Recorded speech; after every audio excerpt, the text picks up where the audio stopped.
Hello wonderful people.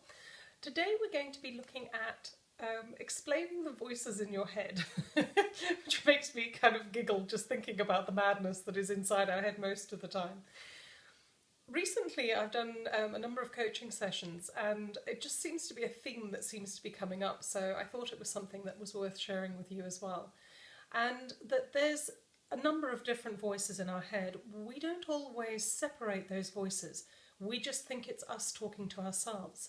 But by taking a step back and realizing where these different voices come from and becoming aware of where they're coming from can really help us in making decisions going forwards.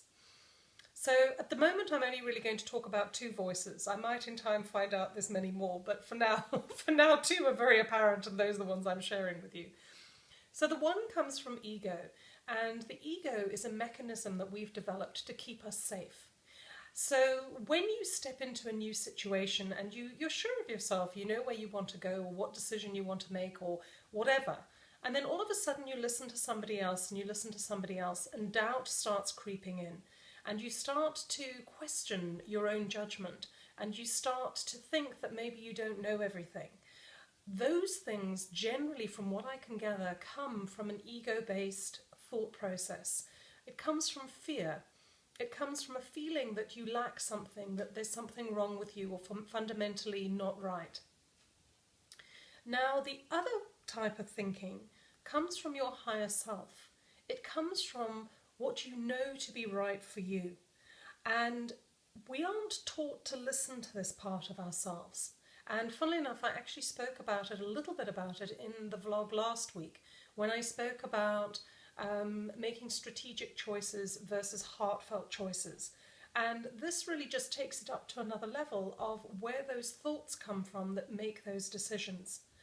So when you're looking at making a decision from your heart, how that feels is it feels expanded, it feels free, it makes you feel lighter and sort of cleaner and better inside. When you make a choice when you've been listening to your ego, it tends to make you feel smaller, it makes you feel uncertain, it makes you feel confused.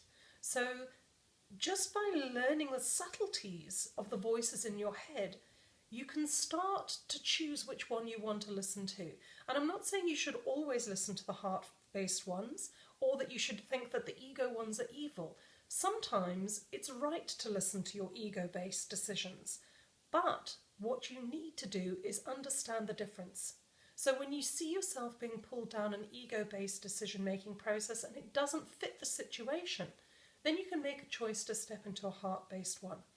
And also, when you start to differentiate between the two, you can start to really listen to your heart-based voice and really appreciate it and allow it to grow and flourish.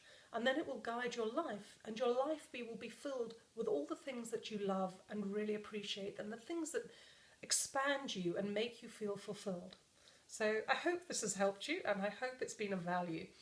If you like what I'm doing, please like, share, subscribe, all of those wonderful juicy things. And I look forward to connecting with you again next week. All the best, lots of love. Bye-bye.